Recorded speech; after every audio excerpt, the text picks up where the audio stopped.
Welcome to Breaking Even Better, the podcast where business gets raw, real, and way past the highlight reel. Hi, I'm Carolina Ponte, your fractional CFO, and today we're getting into something we've all dealt with: how a scarcity mindset is sneakily driving our financial decisions. And don't roll your eyes. We're not coming at you with the woo-woo. Not that I'm anti-woo-woo. In fact, I'm quite pro-woo-woo. But today we're going to talk about bottom line, brass tacks, and how fear can cost you time, energy, and money.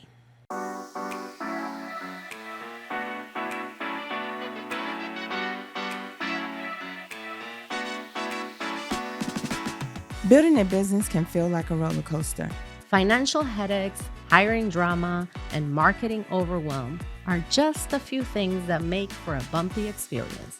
But with the right people sitting next to you, you might actually enjoy the ride. That's why we started Breaking Even Better, to demystify entrepreneurship so we can make the ups and downs a hell of a lot more fun. Each week, we'll bring you the raw, real, and unfiltered insights from our own experiences and expertise. If you're ready for no BS, honest stories, and a lot of laughter, then buckle in and listen up. And let's ride this roller coaster together.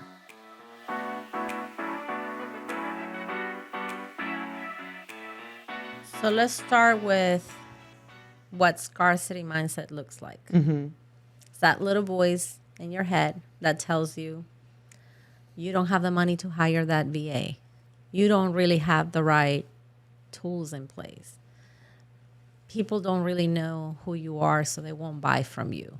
And the list goes on. It does. Don't raise your prices because people are going to leave you. And yet you're completely resenting every time you send out an invoice, knowing that you're not sending anywhere close to what you're worth. Right. So this episode is going to be an ouch for me for a few reasons, and we'll discuss that on a later podcast. But here's a litmus test. If you're making financial decisions and your main driver is fear and not facts, you're likely in the scarcity mindset. So we are going to get into staffing and having to hire recruiters or nurses, and which one do we need to do first? That's one of the things. I'm a little skeptical, but we also going to get into performance down a little later on in this podcast.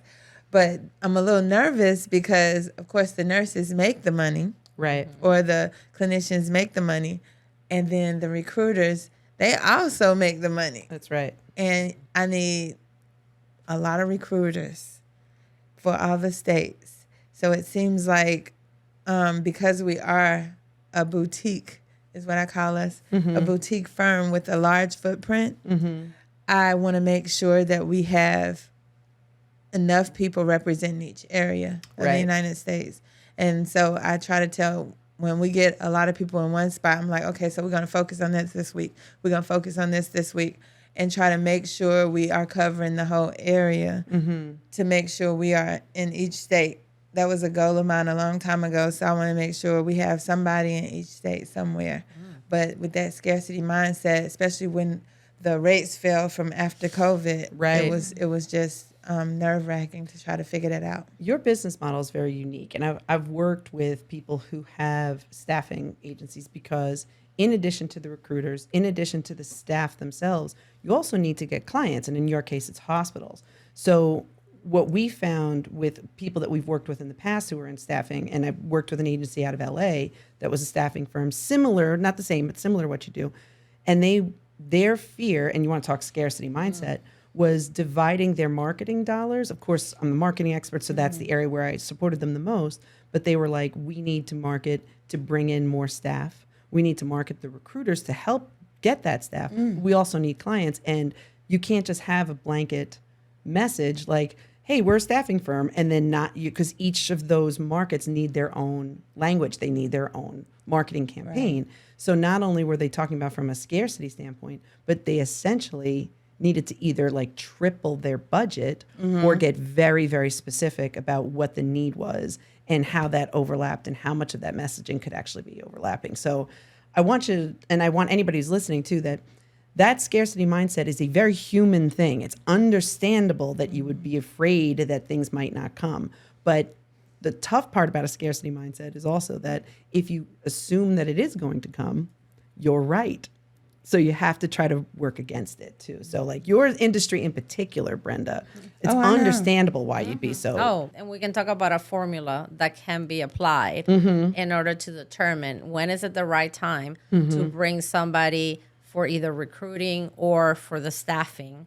So there's actually a formula for that. Right. So that will be another episode. That's right. But I think in terms of scarcity, what I would say is this. Oftentimes, in my particular industry, people come to us once they have been in business for a number of years, and they have tried this DIY, DIY yourself, approach. DIY. That part. Yes. I never know the. That's okay. The letters. We're here. We are here to support you, Carolina, please spell with it out for acronyms me. here in the English language. I've got it for you, girl. I've got your back. The do-it-yourself method, right? People come to us, having started a business, doing it yourself. They set up their own QuickBooks. They attempt to record their own stuff. And then fast forward, they're year 3 and they're like, I haven't done my taxes because my books are a mess. Right. And I really don't understand what I'm supposed to be doing with this QuickBooks. And I thought I was going to have time, but I've been so busy generating business and doing all of the things that I haven't really spent any time doing the books. So what they thought was going to be a savings opportunity by not hiring a bookkeeper or an accounting firm ended up costing them thousands of dollars, because not only did they not record all of the expenses that they could deduct from their business so that the tax liability would be less, but also now they had to pay us a lot more money to get us to get caught up. And then not only did they have to pay us, but then they had to pay our IRS penalties because they didn't file on time. So what did they actually save? So that scarcity mindset in starting a business thinking, well, I don't have the money right now to do it, ends up costing you so much more. Versus starting the business thinking or saying, well, I'm going to set aside this amount of money to cover this one essential thing that I need in my business so that I don't have to worry about it. And then I can actually pursue getting more clients. You are preaching to the choir on this. I can't tell you how many times people are like, I already have my own website. Right. If you can call it that, pumpkin, you go right ahead with that, thinking that's a whole website, sweet Jesus. And then have 17 different kinds of social media and an email campaign, and none of them are working correctly. Or they went with a company that's like, oh, we'll, kind of like the episode we did previously, oh, we'll do it all for you and put it in a box. And yet now their website is owned by somebody else. And this is in an attempt to save money. And what's funny is you, the 3 of us actually, could have saved money with this very podcast. And what we could have done was actually say, we'll just record it ourselves. And then we'll edit ourselves, because that would have happened. Shameless plug, Novice Studio here in Charlotte. Kristen Stegall, our producer. Thank God for her, because guess what you wouldn't be listening to right now? This podcast. For her. Had we taken on a scarcity mindset? No. Did we choose to invest? Now, did we buy our own studio? No. Right. That was not an investment we needed to make. Right. So what we did was we doubled down on people that had the skills to actually support us, and then saved money in other places. And that's one of the things that I would say too. If you're coming to the table and you don't have a lot of money for marketing, fantastic. Don't worry about buying everything all at once. You don't necessarily, and I'm going to shoot myself in the foot, you don't necessarily need a website to start a business. Even in this day and age, you don't. You need customers. That's where you have to start, okay? So if you're worried that you have the scarce, I need all these things before I can get started, you are literally jumping on your own success. You are not letting it progress. I guess jumping on it isn't really the best way to put it, but you are stagnating your own success. You are getting in your way. So what I would suggest is, if you are fearful that you don't have enough money and you don't have enough time, maybe it's not time to start a business then. If you have the time and you do have some money but not enough, then what I would say is be very, very specific, not just from a marketing standpoint, but what are the skills you don't have? Where are you going to get your first customers and double down there? Then build from there. Don't come to the table like, I'm going to lower my prices. Oh, look, I'm really good at sales. Look how low my prices are. That's not a good salesperson if your prices are super sold. That's not how that works. So it's very interesting. Scarcity actually costs you money. And you think it's the opposite. You think, I'm going to be frugal. Being smart about your money is one thing. Being scarce about your money is another. It's a different mindset. Right. If you're hosting an event, you want it to be unforgettable. Screamin' Wheels and Blades brings the ultimate mobile roller skating experience straight to your event. Perfect for corporate events, city festivals, universities and HOAs, really anyone who wants to have an amazing time. We combine high-energy skating with lots of excitement. It is a vibe you and your attendees don't want to miss. Book now, and let's roll into your next great event. Just visit screaminwheelsblades.com. That is screamin' with no G, wheelsblades.com. Book your next unforgettable event. So what I hear a lot of is people afraid to let go of underperformers and invest in someone that's gonna do the job and do it right. Right. I see it a couple different ways myself because I feel like hiring costs. As an agent, staffing agency, Right. hiring costs money. Oh, yes. So it's great to develop your talent, let them go to those events where they can learn more, learn how to do the things that you need them to do and involve them and get them networking with the same type people. However, that costs too. So everything has a cost. And I get as a new business owner that those things may frighten you, but it's called budgeting and planning. That's right. That part. It's called budgeting is. and planning. Right. I mean, even if you do have an underperformer now, if you get them the right training, they could become one of your top performers. That's right. Now, are there people out there, and hopefully we'll have us a episode about the hiring of millennials versus the baby boomers, because it's kind of the same but different. And I've been to classes on this stuff. It's been so tragic for me. Right. But you can typically train someone to do the job the way you want it to be done. Right. And they be successful at it and make you money. I've had some great success in that. But all that to say, if you're listening to this and you're nodding your head like I am, saying that's me, don't sit there. Subscribe, follow us, DM us, because we can be your business besties. We can help you with whatever you need help with. And if you know someone who's running a business and have the scarcity mindset, please reach out to us. Send this to them. They can reach out to us, but we want to help. We want to help them get out of that mindset so they can move forward and grow their business. Something you said earlier, Brenda, that I just want to touch on, that budgeting and planning. So when you think of budget, you immediately jump to money, and it's understandable that you would jump to money. But one of the ways that you can manage the scarcity mindset is budgeting not just your money, but your time and your energy. Absolutely. And same thing with planning. You don't just plan your time. Again, that's what people think of when you think of planning. You're thinking about time, which of course is part of it. But you're planning how much energy and how much am I putting into this, and you're planning how to spend your money. And I think that those two things are really the most important part to assuage the scarcity mindset. Are you making these decisions from a place of fact? Right. Or are you making these decisions from a place of fear? And it's okay to be afraid, but you don't want to lead from a place of fear. You want to lead from a place of fact.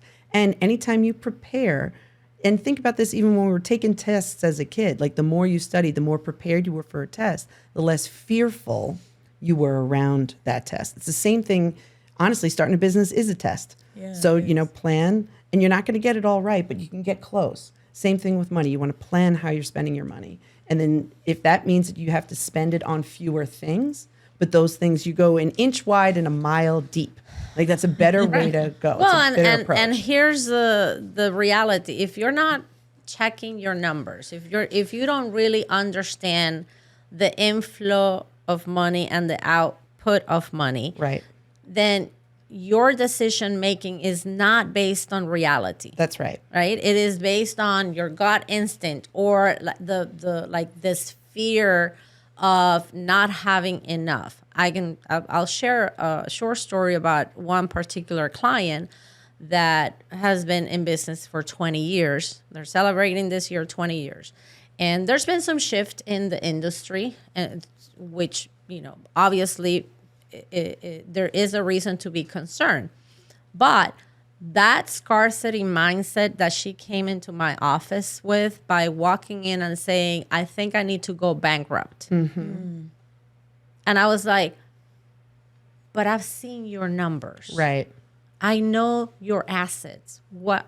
I was confused. But then I took that moment to realize, this is somebody who's coming with a scarcity mindset and the fear that the outside world is pouring into her, and she's just taking all that in, right? All that fear is coming into her brain, and she's walking into this office thinking the world is falling apart and I don't have enough.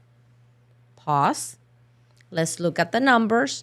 And once we did that, the shift in the mindset of realizing that she was, first of all, not broke. Right. Second of all, that there were opportunities she had not even realized existed, even with whatever was happening externally. Right. But it was having that opportunity to look at it from a different perspective. And she walked out with the mindset that she was ready to go make some business. Right. Like, it was a total transformation that happened in a very short amount of time because we were able to look at the reality. Right. What were the factuals of her financial situation? And then that helped her transform her mindset into, I got this. I can move on. I can do another year in business. You know? So to me, it's a story that's very relevant to this, to that mindset and how you can transform it. Right. I actually have a similar story, obviously not necessarily from the money perspective, but really from a metric perspective. So I too had a client that was very concerned that this new offering she was having as a service offering was not resonating. And she's like, I'm doing everything. I'm doing all the social media. And I'm like, so slow down. And she's like, well, I'm getting all these likes, but none of them are converting.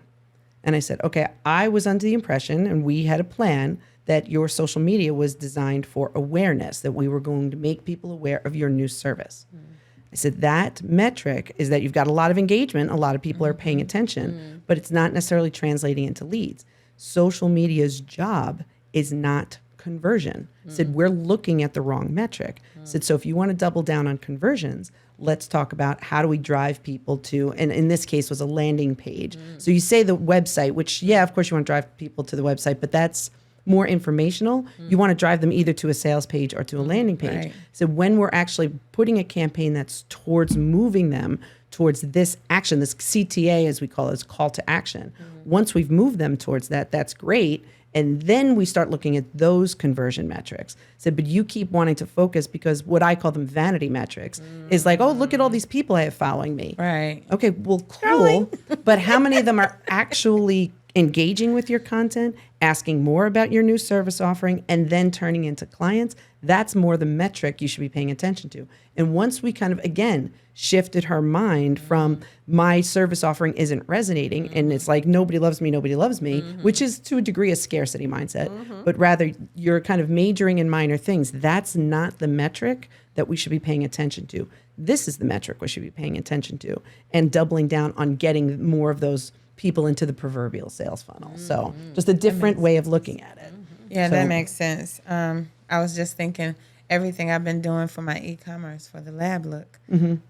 When you said that, because we've been worrying about how I used this ad service back in January, and at first it seemed like it was good, but they said you would expect better within 3 months, right? And then in 3 months it didn't. It got worse. And I was using it to drive people to the website. It's not the website. You want a sales page. Right. And the Google was driving them to the sales page, Right. which is where all the sales were coming Right. from. And I'm like, okay, so I stopped paying for that and the sales went up again. That's right. I'm like, I mean, that's not a scarcity mindset. I'm just thinking No, what she was well, thinking. I mean, we were talking about it. You know, like it's true because again, you want it to follow. It's a they say sales funnel or sales journey Yes. or whatever it is because you have like out here. I don't know what the lab look is. I don't know what you've got. Right. I'm not interested at all. However, I'm a nurse and I need scrubs. So you're like, how am I going to find scrubs? So there's two different things. One, let's say, and I don't mean to get into a whole marketing lesson here, but like we're shifting. we're shifting gears over for here. a moment. Here's a marketing lesson for y'all. Is like Meta, like, Facebook ads or Instagram versus Google ads. So the main distinction, yes, they're all pay per click. And isn't that cool and isn't that fun? Right. But Meta ads are demographic based. So Trish, what the hell does demographic based mean? It means they're jumping out in front of you, kind of like if you open up a magazine and you see like ads for jewelry or makeup. It's a woman's magazine, so jewelry and makeup are important, right? But you're not looking for those ads. You're reading the articles. Right. It's demographic based. Okay. However, with Google, it's much more like you open up the yellow pages, which nobody does anymore. But my point is you're opening up the yellow pages to look for something specific. Right. When you're doing Google ads, it's behavior based. So the ads show up in front of you because those nurses are looking for the scrubs. They're not looking for scrubs when they're on Facebook. You might hit somebody that's like, oh shit, I need scrubs. Right. But that's kind of again like the magazine. It has its place. So there's a distinction there. So sorry, I know that now little marketing thing Okay, right in the middle of all marketing that. 101. Sorry. It's okay. I'm bringing us back. Okay. I have a list I want to read out. It's a few things or a few traps so you know that you are in a scarcity mindset. First one is discounting out of fear. Just throwing a discount on something. The second one is saying yes to every client. Please don't do that. No. I got a book for you. That If you're part. interested, I got a book for you. The third In the show one- notes. The third one is micromanaging instead of delegating. Ouch. That one. The fourth one, putting off investments in tools or systems. So you're avoiding getting the things that you need to make business run properly. And the fifth one, avoiding financial review because it's scary. It is scary though. Sometimes. See this one, take a deep breath. I know. over here. Carolyn is going to So all right, y'all. Put on your big girl pants. Right. If you resonate with any of these, then you may be in a scarcity mindset and you may want to reach out to someone and talk it through because you may not be as bad as you are. And you can get past this too. Listen, we've all been there. I mean, we're not sitting here because, we came out of the womb with the mastery of, abundance and all of the things. We are here because we have experienced that scarcity. And from time to time, it creeps up and shows up in places that we did not anticipate for them to show up. But we need to ask ourselves, like I always say this, take a pause. Whenever you're feeling whatever it is that you're feeling, take a pause and then ask yourself, why am I feeling this? Is it based on reality or is it based on fear? And that will give you the window of opportunity to actually work on, it's not real. It's just this fear because people are talking about something or because my partner said something to me or because I read something on the news. And so it's not based on your reality. Right. Because even when, the economy in the country may be going through a recession or, something is happening in the world, businesses are still running. Right. People are still making money. It might look a little different. It might not be as abundant as it once was, but business is still happening because we're still here. Right. Humanity is still here. So guess what? We all need to consume something. We all need some kind of service. So the scarcity mindset is all based on non-reality. Right. Because again, and if we narrow it down to one country, in the United States, there's 330 million people. Right. I mean, think about it. 330 million people. I don't need 339 million customers. I only need 100. Right. And I want to address anybody who's out there and they're listening to Carolina and saying, you know what, I am afraid because of the economy. Just know that every economy has ebbs and flows.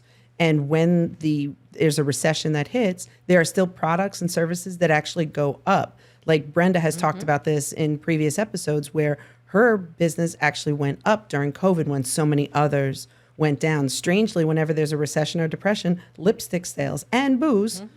Booze and lipstick, baby. So if you're in the booze and lipstick business, you're praying for a recession. So, that's another one. So just, if you're out there listening, I would encourage you to say, don't make yourself feel better because you're like, I'm not afraid. I'm just going to wait. I'm going to wait till the next thing bubbles up. I'm going to wait till the kids are bigger.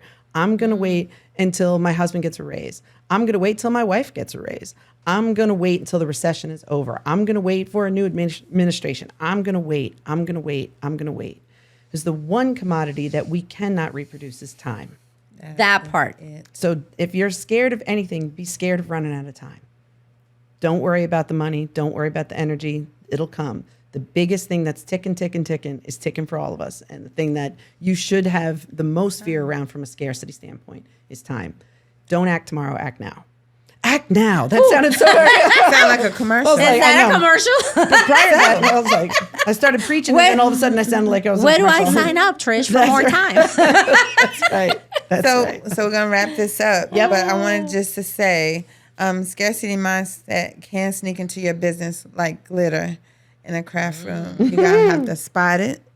You're gonna have to go clean it up, and you gotta make sure you call it out and know it can't come back. That's true. And listen, if you're listening and you're like, oh, shit, that's me. It's okay. You'll overcome. Just ask the question, is it based on fear or is it based on reality? That's right. And go ahead and share the episode with somebody that you know, because I know you know somebody who needs to hear this. Right. And if you're scared or you're spiraling, replay it. Listen to this episode again. Or reach out to us because, again, we want to be your business besties. And make no mistake, scarcity gets to us, all of us, including people who have, quote unquote, made it. Happens to all of us. So listen to this episode again. Just know that we've got your back because, we've been there ourselves. Right. So check the show notes, and we have a downloadable checklist called Fear versus Fact, a decision-making guide. So remember those points that I gave out earlier, and then also check the show notes to get your guide to determine if you are in the scarcity mindset or not. until next time, keep breaking even better. Thank you so much for listening to the Breaking Even Better podcast. If you've enjoyed this episode, please take a minute to leave us a review on Apple Podcasts and subscribe to our YouTube channel for more content. To connect with our podcast or any of us individually, make sure you head to the show notes for all the links you need. See you in the next episode.